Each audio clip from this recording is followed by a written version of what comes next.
Hello everyone.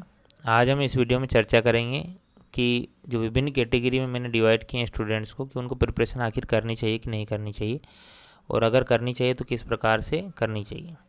पहले तो बच्चे वो हैं जिन्होंने अभी अटेम्प्ट नहीं दिया है, और अटेम्प्ट नहीं दिया है तो उसमें भी दो कैटेगरी में समझता हूँ। एक तो वो जो 12th पास किए हैं, और दूसरे वो जो कि ग्रेजुएशन की स्टेज में है और जिन्होंने या तो कोचिंग पूरी कर ली है या कोचिंग उन्होंने शुरू कर दी है।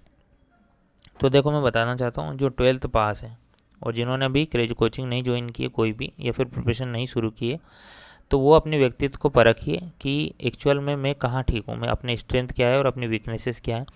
यानी दो कैटेगरी के लोग होते हैं इसमें, एक तो वो जो करना ही चाहते हैं, है ना, और वो अच्छे भी हैं, आर्ट्स वाले सब्जेक्ट्स में अच्छे भी हैं, तो उनको तो करनी चाहिए। लेकिन अगर मैं बोलूँ कि अगर आप आसपास जो लोग सेलेक्ट हो गए उनकी वजह से, उनके मोटिवेशन से, या फिर आप परिवार में जो दबाव है, या फिर कोई ने आपको बोल दिया आपके बड़े वाले ने, तो अगर आप उस हिसाब से प्रिपरेशन कर रहे हैं तो आपको थोड़ा विचार करना चाहिए। अगर आप मैथ्स इंग्लिश में अच्छे हैं तो आप एसएससी भी कर सकते हैं, वहाँ सर्टेनिटी थोड़ी ज़्यादा है। तो आप डिसाइड करने के समय सोचिए अच्छे से, और उसके बाद फिर आप, अगर आप सिविल सर्विसेज का डिसाइड करते हैं तो आप अच्छे से कोचिंग के बारे में विचार कीजिए।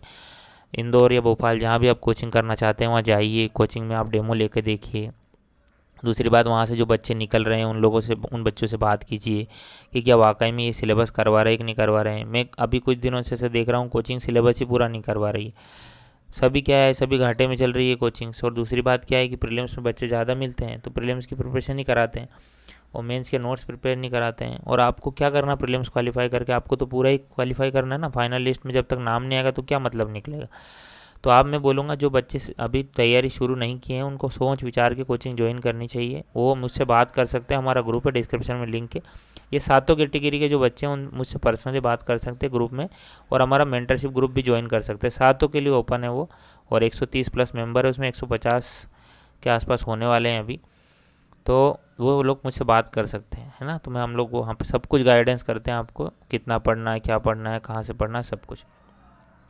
और जो नए बच्चे हैं उन लोगों को तो खास तौर पे मुझसे बात करनी चाहिए, और उन लोगों को जो बाउंड्री लाइन पे बार बार आ रहे हैं और जिनका सिलेक्शन नहीं हो रहा है ना। मैं अपने बारे में बताऊं तो मैं 87 क्वेश्चंस 2025 में, 85 क्वेश्चंस 2023 में, 24 में 83 क्वेश्चंस थे मेरे, तो वो 24 में, तो मैं ये कंटिन्यूस दिया हूँ, एग्ज़ाम क्लियर कर रहा हूँ। 7 बार मैंने प्रीलिम्स क्लियर की है। आप मेरा स्कोर कार्ड भी देख सकते हो, तो बात कर सकते हो मेरे से। ज़रूरी नहीं आप मेंटरशिप ग्रुप ही ज्वाइन करो, हाँ ग्रुप में जाना, मुझे मैसेज लिखना, अगर कोई भी डाउट रहे आपको तो मुझसे बात कर सकते हो। गाइडेंस जरूरी है। देखो, अगर आप नए बच्चे हैं और आप प्रिपरेशन में लगे हैं, नए या पुराने कोई भी हो, अगर आपका सिलेक्शन नहीं हो रहा है या फिर आपको मतलब वो नहीं मिल रहा, सही गाइडेंस नहीं मिल रहा, तो आप मुझसे बात कर सकते हैं। ठीक है, मुझे इन्हीं सब चीज़ों में मज़ा आता है, और मैं भटक भटक के यहाँ तक पहुँचा हूँ। तो मैं आपको असफल कैसे होते हैं वो भी जानता हूँ, सफल कैसे होते हैं ये भी जानता हूँ, दोनों बता सकता हूँ। दूसरी कैटेगरी उनके जो कि ग्रेजुएशन स्टेज पे हैं और जो प्रिपरेशन में लग गए हैं, उनसे मैं, उनको ये बताना चाहता हूँ कि आप बहुत अच्छे से स्ट्रेटजी के साथ पढ़ाई कीजिए। जैसे मैं आपको बताऊँ, आप अभी मेंस पे ज़्यादा फोकस कीजिए, प्रीलिम्स से कम कीजिए। अगर ग्रेजुएशन में अगर आप है और लास्ट ईयर तक नहीं पहुँचे हैं तो आप मेंस पे ज़्यादा फोकस कीजिए। मेंस के अच्छे से अगर नोट्स प्रिपेयर होंगे आपके तो मेंस प्री में भी मदद देती है। तो प्री तो साथ में करना ही है आपको, लेकिन मेंस, अभी मेंस पे फोकस रखो। और दूसरी बात, जो फाइनल ईयर में है तो वो प्री प्लस मेंस दोनों को बैलेंस कर सकता है ना। और मन लगा के पढ़ाई करो, अच्छे रिसोर्सेज से पढ़ाई करो। जैसे मैंने पहले भी बताया, परीक्षा धाम, निर्माण, इनके रिसोर्सेज अच्छे हैं, बाकी के रिसोर्सेज ऑथेंटिक नहीं है और ना उनसे क्वेश्चन आते हैं। अभी पैटर्न बदल गया है, पेपर बहुत डिफिकल्ट आ रहे हैं। तो जो सामान्य रूप से किताबें बिकती है मार्केट में, उनसे क्वेश्चन नहीं बनते हैं। ये दो किताबें ऐसी है जो बहुत ऑथेंटिक है और यहाँ से आप ले सकते हो इन किताबों को अच्छे से, कोई समस्या नहीं। हाँ, नेक्स्ट वो कैटेगरी है जो 60 से प्लस से नीचे क्वेश्चन बन रहे हैं, मतलब जो 60 से नीचे हैं, तो आपको विचार करना चाहिए। इसमें भी दो कैटेगरी, एक तो जो मान लो 40 से भी कम आ रहे हैं और एक 40 से 60 के बीच में आ रहे हैं। तो मैं ऐसा मानना मेरा कि आप कुछ मेजर मिस्टेक्स कर रहे हैं जिनकी वजह से आप अटेम्प्ट तो दे रहे हैं लेकिन आप 60 से नीचे रह जा रहे हैं। कुछ मेजर मिस्टेक्स, जैसे जैसे देखो, मेजर मिस्टेक्स क्या करता है व्यक्ति, उसका बाउंड्री लाइन वाले का मैं बताऊंगा, लेकिन जो 60 से नीचे उसका मेजर मिस्टेक है कि उसके रिसोर्सेज सही नहीं है ना, कि वो जो रिसोर्सेज फॉलो कर रहा है वो ठीक नहीं है। दूसरी बात, उसकी स्ट्रेटजी भी ठीक नहीं है, उसने पीवाईक्यू का एनालिसिस भी नहीं किया है। तो ये सब चीज़ें हैं। और उसके बाद ना तो उसको एग्ज़ाम का पैटर्न पता है ढंग से, कि एग्ज़ाम में क्या क्या टॉपिक इंपॉर्टेंट है, क्या क्या आती है चीज़ें, कहाँ कहाँ से आती है, उस इस सब से वो अनभिज्ञ है। और दूसरी बात मैं बोलूँ, क्योंकि पीएससी में बताऊँ, पीएससी अगर पेपर आपने थोड़ा भी सीरियसली दे दिया ना तो 70 तक तो पहुँच ही जाओगे आप। लेकिन आप 60 से नीचे हो मतलब आप कहीं ना कहीं एग्ज़ाम को समझने में गलती कर रहे हो। ठीक है, जैसे मैं बताऊँ आपको, एनालिसिस करो आप सिलेबस का। मैं आपको बताऊँ, जैसे मैंने PDF हमारे ग्रुप में दी थी मेंटरशिप वाले में, तो आप ऐसे एनालिसिस करो PYQ के आधार पे। तो इसमें क्या होगा, जैसे ये वाली 5वीं यूनिट है तो इसमें ये मैंने हाईलाइट कर रखी है चीज़ें, और ये इधर मैंने ये बातें लिखी हुई है क्या इसमें इंपॉर्टेंट है, कहाँ से क्वेश्चन बनता है। तो आप ऐसे एनालिसिस करो सिलेबस का यूनिट वाइज। और PYQ आप ऐसे देखो, जैसे एग्ज़ाम आपकी कोई भी एग्ज़ाम के पेपर हुए हैं, आप फ्री में पेपर अवेलेबल है MPPSC की वेबसाइट पे। तो आप जैसे अगर हम जो ग्रुप ज्वाइन करोगे तो PYQ मैं आपको दे दूंगा वहाँ, इसे मैंने दे रखे है ऑलरेडी। तो ये जो PYQ है, इसे PYQ आप एनालिसिस करो कि इस टॉपिक से कौन सा क्वेश्चन बन रहा है, इस टॉपिक से कौन सा क्वेश्चन बन रहा है, कहाँ से पूछ रहा है। अगर किसी टॉपिक से डीप में पूछ रहा है तो वो मुझे कहाँ तक पढ़ना है, कौन सा टॉपिक। कोई टॉपिक अगर बहुत उथले तरीके से पूछ रहा है क्वेश्चन, तो उसमें मुझे उथले तरीके से ही पढ़ना है। तो ये सब चीज़ें आपको देखने की ज़रूरत है ना। और दूसरी बात मैं आपको बताऊँ, किया जा सकता है, ऐसा कुछ भी नहीं कि नहीं किया जा सकता। मैं आपको बताऊँ, हमारे ग्रुप में पिछले साल कुछ बच्चे ऐसे थे जो 40 के आसपास नंबर आते थे, जिनको अभी 70 प्लस आ रहे हैं। ठीक है, 1 या 2 क्वेश्चन से वो रह गए पिछली बार में। तो आप कर सकते हैं, ऐसा कुछ नहीं है, लेकिन आपको थोड़ा सा स्ट्रेटेजी बदलने की ज़रूरत है ना। तीसरे टाइप के वो बच्चे हैं जो कि बाउंड्री लाइन पे, मैं उन लोग को बताना चाहूँगा, वो लोग 2-3 गलतियाँ कर रहे हैं, उनको गलतियों को सुधारने की ज़रूरत है। वो भी मुझसे बात कर सकते हैं, ग्रुप में डिस्क्रिप्शन में लिंक दे रखी है। तो मैं आपको बताऊं आप लोग क्या गलती कर रहे हैं। एक तो ये गलती कर रहे हैं आपकी केवल प्री की प्रिपरेशन कर रहे हैं, आप मेंस की नहीं कर रहे हैं। मेंस और प्री की दोनों की करनी पड़ेगी आपको। जैसे मेंस में मैंने पहले ही बताया है, पेपर 1 का पार्ट ए, पेपर 1 का पार्ट बी, पेपर 2 का पार्ट ए, और पेपर 3 का पार्ट ए और पार्ट बी, ये आप करो अच्छे से। ठीक है, ये प्रीलिम्स और मेंस दोनों में आपका योगदान देंगे। और अगर जब आप मेंस की प्रिपरेशन करते हो तो आप चीज़ें लिख के देखते हो, जब लिख के देखते हो चीज़ें और आप डिटेल में लिखते हो ना, तो आपको ज़्यादा याद रहती है ना। तो ये आपको मैं बताना चाहूँगा कि एक तो आप प्री और मेंस दोनों के साथ में प्रिपरेशन नहीं कर रहे हैं। दूसरी चीज़ आप ये कर रहे हैं कि आप PYQ एनालिसिस नहीं कर रहे हैं। PYQ एनालिसिस से अब क्या होगा कि आपको ये चीज़ें पता चलेगी कि हमको एक्चुअल में कैसे क्वेश्चन पूछे जाते हैं और थीमेटिक चीज़ें कैसी आती है। और दूसरी बात, अगर मुझे कोई क्वेश्चन नहीं पता है तो PYQ के बेसिस पे उसको नॉलेज अप्लाई करके आपको लॉजिकल गेस कैसे करना है, ये सब चीज़ें आपको PYQ एनालिसिस से पता चलेगा, और उसी हिसाब से आप अच्छे से पढ़ाई करोगे। तो एक तो मैं आपको बताऊं, प्री मेंस की आप तैयारी अच्छे से नहीं कर रहे हैं। दूसरा, PYQ आप ढंग से नहीं एनालिसिस कर रहे हैं। तीसरी चीज़ ये है कि आप शॉर्ट नोट्स नहीं बना रहे हैं, और अगर बना रहे हैं तो अच्छे से नहीं बना रहे हैं। ये चीज़ भी मैटर करती है, शॉर्ट नोट्स, क्योंकि रिवीजन का एक ही उसूल है, वो है शॉर्ट नोट्स। बिना शॉर्ट नोट्स के रिवीजन नहीं हो सकता, है ना। तो ये मैंने बताया आपको, तो ये गलतियाँ मत करो आप। और अगर आपको लगता है कि आप ये आप सब कर रहे हैं और अगर आपका फिर भी नहीं हो रहा है, तो फिर आप मुझे ज्वाइन करो, है ना। मैं आपको बताऊंगा कि आप क्या गलतियाँ कर रहे हैं। चौथे वो बच्चे हैं जो प्री क्लियर कर रहे हैं लेकिन मेंस नहीं कर रहे हैं। उनको क्या दिक्कत हो रही है, वो क्यों क्लियर नहीं कर रहे हैं? देखो, उनका सिंपल लॉजिक है, मेंस का तो ज़्यादा आसान है। और मेंस का मैं सिंपल लॉजिक ये बताता हूँ, आपकी रिसोर्सेज ख़राब है।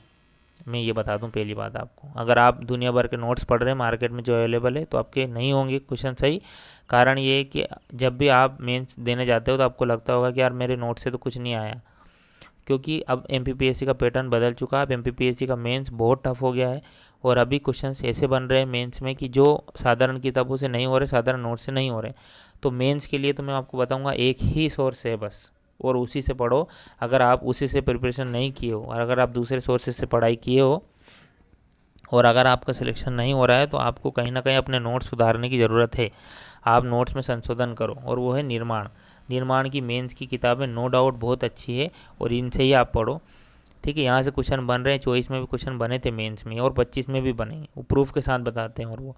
और जब आप प्रिपरेशन कर रहे हो और अगर आपने ऑलरेडी नोट्स बना रखे हैं, तो आप उसको सुधारो इन नोट्स की मदद से, है ना। दूसरी चीज़, रिसोर्स सही नहीं है आपके। दूसरी चीज़, आपके पास फैक्ट शीट नहीं है। फैक्ट शीट बनाओ आप। फैक्ट शीट से क्या होगा? फैक्ट शीट से ये होगा कि आप चीज़ों में आपके वजन आएगा। आप जब एग्ज़ाम में लिखोगे तो आपका वजन आएगा आपके आंसर में, है ना। तो वो फैक्ट शीट बनाओ आप, जो भी MPPSC के प्रीलिम्स में जो मेंस में तो टॉपिक्स हैं। जैसे पहले पेपर में तो ज़्यादा टेंशन नहीं है, लेकिन पहले पेपर में पार्ट बी में कुछ टॉपिक्स में फैक्ट चाहिए। दूसरी बात ये कि पेपर 2 में भी फैक्ट चाहिए। पेपर 2 के पार्ट ए में जैसे मैं बताऊं, अगर कोई कॉन्स्टिट्यूशन से रिलेटेड क्वेश्चन आया तो आर्टिकल्स आपको पता होना चाहिए। आप वहीं से शुरू करो कि भारतीय संविधान में इस अनुच्छेद में इस संवैधानिक संस्था के बारे में बताया गया। या फिर आपका कोई क्वेश्चन आता है, जैसे महिलाओं का राजनीति में योगदान का क्वेश्चन आया, मान लो पिछले साल आया था ही, तो आप वहाँ से शुरू करो कि मध्य प्रदेश में विधानसभा में इतने प्रतिशत महिलाएं हैं या लोकसभा में संसद में इतने प्रतिशत महिलाएं हैं, वहाँ से शुरू करोगे तो बात ही अलग हो जाएगी क्वेश्चन की। तीसरा, आप आंसर राइटिंग प्रैक्टिस नहीं कर रहे हो, ईमानदारी से आपको मैं बता रहा हूँ, आप आंसर राइटिंग प्रैक्टिस जरूर करो डेली। या तो आप 1.5 घंटा पेपर लिखो या अल्टरनेटिव डे पे 1.5 घंटे का पेपर लिखो, आपकी दुनिया बदल जाएगी। इसके बाद आपको क्या चीज़ें पता करने लगने लगेगी कि मेरे पास लिमिटेड स्पेस है और मेरे को लिखनी कैसी चीज़ें। आपको पता तो बहुत कुछ होता है लेकिन उस लिमिटेड स्पेस में आप चीज़ें नहीं पता कर पाओगे। ठीक है, तो ये चीज़ें देख लो आप, यही है मेनली, और ज़्यादा कुछ सुधार की ज़रूरत नहीं है, ये सभी कर लो तो काम बन जाएगा तुम्हारा, है ना। नेक्स्ट हम बात करते हैं वो बच्चे जो कि, हाँ और एक और बात बताऊँ, जिनका नहीं निकल रहा है मेंस वो मुझसे भी बात कर सकते हैं। दूसरा, जो फाइनल लिस्ट में नहीं आ रहे हैं उनको मैं बताऊंगा कि उनका थोड़ा सा मेंस ठीक नहीं है। इंटरव्यू देखो लक का मैटर है, कई बार ऐसा होता है मेंस हमारा ठीक है लेकिन कोई बोर्ड ऐसा मिल गया, मुझे ऐसे ही बोर्ड मिलते हैं हर बार। इस बार भी मेरे को सरमसर का बोर्ड मिला है 23 में भी, तो पता नहीं क्या ही करेंगे, नंबर भी देंगे कि नहीं देंगे। तो बोर्ड कभी बार ऐसा मिल जाता है जिससे नहीं मिलता है, लेकिन आपको समय का इंतज़ार करना है। आप, मैं क्या ही बताऊँ आपको, आप बहुत अच्छे प्रिपरेशन में लगे हो, बहुत अच्छी स्टेज में हो, आपको ज़्यादा कुछ करने की ज़रूरत नहीं है। मेंस में सुधार कर सकते हो जितना करो, इंटरव्यू में थोड़ा बहुत करो, लेकिन इंटरव्यू लक का मैटर है। नेक्स्ट क्वेश्चन वो उनके लिए है कि जो वर्किंग क्लास है, वर्किंग क्लास लोगों के लिए तो मैं एक सेपरेट वीडियो बनाऊंगा, लेकिन मैं आपको बता दूं वर्किंग क्लास भी प्रिपरेशन कर सकता है, वर्किंग क्लास भी टाइम निकाल सकता है। हमने जो मेंटरशिप का ग्रुप चालू किया है उसमें बहुत सारे वर्किंग क्लास के बच्चे हैं और उनको मैं बता रहा हूँ, लगातार गाइड कर रहा हूँ कि किस प्रकार से आप टाइम निकाल सकते हो। जैसे आप सुबह 5:30 बजे टाइम से उठो, देखो वर्किंग क्लास हो, थोड़ा सेक्रीफाइस तो आपको करना पड़ेगा, बिना सेक्रीफाइस के आप ज़िंदगी नहीं सुधार सकते अपनी। जितना आप कर रहे हैं अगर उससे और बेहतर करना है आपको, कि जो आप नौकरी कर रहे हैं उससे बड़ी नौकरी में, अच्छी नौकरी में जाना है, तो आपको प्रिपरेशन भी उसी हिसाब से करनी पड़ेगी, थोड़ा त्याग चाहिए, है ना। तो आप सुबह 5:30 बजे उठो, 5:30 7:30 ये 2 घंटे वहाँ रखो, उसके बाद 8 बजे 9:30 बजे तक 1.5 घंटा वहाँ रखो, फिर 9:30 बजे आराम से ऑफिस चले जाओ, फिर आओ, फिर प्रिपरेशन में लगो। मैं सारा शेड्यूल बताया हूँ वर्किंग क्लास के लिए, और मैं एक सेपरेट वीडियो भी बनाऊँगा वर्किंग क्लास में, तो आप प्रिपरेशन कर सकते हो, बिल्कुल बाकायदा सोचने की ज़रूरत नहीं है। हाँ, लेकिन जो बच्चे पहले नहीं दिए हैं और उन वो वर्किंग क्लास है और वो भी प्रिपरेशन करना चाहते हैं, तो उनको थोड़ा सा गाइडेंस की ज़रूरत पड़ेगी, है ना। तो ये मैंने आपको बताया। और एक कैटेगरी वो है जो 30+ हो चुके हैं लेकिन अभी तक उनका सिलेक्शन नहीं हुआ है उम्र में, उनको मैं बताना चाहता हूँ आप दूसरी एग्ज़ाम भी ट्राई करो, जैसे यूपीपीसीएस का RO BPSC हो गया, या फिर फॉरेस्ट सर्विसेज हो गया, या MPPSC की और दूसरी एग्ज़ाम्स हो गई, या 1 डे एग्ज़ाम्स हो गए, आप सभी एग्ज़ाम में ट्राई करो, क्योंकि अभी आपके लिए सबसे पहली प्रायोरिटी नौकरी लेना है ना। कुछ बच्चे ऐसे हैं जिनका प्रीलिम्स नहीं निकला 30+ है, तो उनको थोड़ा सा विचार करने की ज़रूरत है कि आपको थोड़ी सी चीज़ें दूसरी भी देखनी पड़ेगी। नौकरी ज़रूरी है, नौकरी के साथ साथ और भी चीज़ें ज़रूरी होती है। इन सब के अलावा एक कैटेगरी वो है जो कि भटकती आत्माओं की तरह भटकती रहती है यहाँ से वहाँ, है ना, कपल कैटेगरी जिसको मैं बोलता हूँ। तो वो थोड़ा सा ध्यान रखो, पढ़ाई पे ध्यान दो, अपने आपके माँ बाप आपके लिए पैसे भेज रहे हैं, तो जैसे आजकल इंदौर में, भोपाल में क्या हो रहा है कि यही सब के बच्चे ज़्यादा हो गए हैं, सीरियस बच्चे तो बहुत कम हो गए हैं। मैं तो बोलता हूँ आजकल कंपटीशन कम हो गया है बढ़ने की बजाय, क्योंकि मोबाइल में दिन रात रीलें देखते रहते हैं, स्क्रॉल करते रहते हैं, उंगलियाँ घिस गई उनकी स्क्रॉल करते करते। और बाकी तो कैफ़े खुल गए हैं, ये वहाँ घूम रहे हैं, वहाँ घूम रहे हैं, ये गार्डन में जा रहे हैं, वो गार्डन जा रहे हैं। अरे ज़िंदगी में जिनके साथ तुम गार्डन में जा रहे हो वो सेटल हो जाएंगे और वो चले जाएंगे, तुम गार्डन में घूमते रहना, नहीं तो पता चला गार्डन मालिक की नौकरी करनी पड़ी तुमको। तो ज़िंदगी में थोड़ा सा क्या है कि सीरियस हो जाओ, ज़रूरत है तुमको सीरियस होने की, क्योंकि तुम्हारे माँ बाप वहाँ तुम्हारे घर पे प्रिपरेशन में पैसे कैसे भेज रहे हैं तुमको पता नहीं है, क्या काम करता है। जब तुमको पता चलेगा, मैं नौकरी में हूँ, मुझे पता चल रहा है कि पैसे कहाँ से आते हैं, है ना। आपको कितनी मेहनत करनी पड़ती है, दिन रात मेहनत करनी पड़ती है जब आपके पास पैसे आते हैं, और वो पैसा आप ऐसे ही खर्च कर देते हो। थोड़ा सा ज़िंदगी सुधारो अपनी, थोड़ी सी प्रिपरेशन में लगो, पढ़ाई करो, होना आसान है, कोई बड़ी बात नहीं है। लेकिन नहीं तो अगर असफल होकर जाओगे यहाँ से, कुत्ता भी नहीं पूछता है गाँव का, ये मैं आपको बता दूँ। ठीक है, मैं भी वहीं था गांव में कुछ दिनों तक, कोई नहीं पूछता है, वो ताने अलग मारते दिन रात। मैंने खूब ताने सुने मेरे जीवन में, 10 साल तक प्रिपरेशन करिए, बहुत सारे अटेम्प्ट फेल हुआ हूँ, तो मुझे पता है ये सब चीज़ें, है ना। बड़े भाई छोटे भाई जैसा भी मानो मुझे, लेकिन मेरी ये बात ज़रूर समझो कि प्रिपरेशन करो, सफल होकर घर लौटोगे तो ज़िंदगी बदल जाएगी। ठीक है, मिलते हैं नेक्स्ट वीडियो।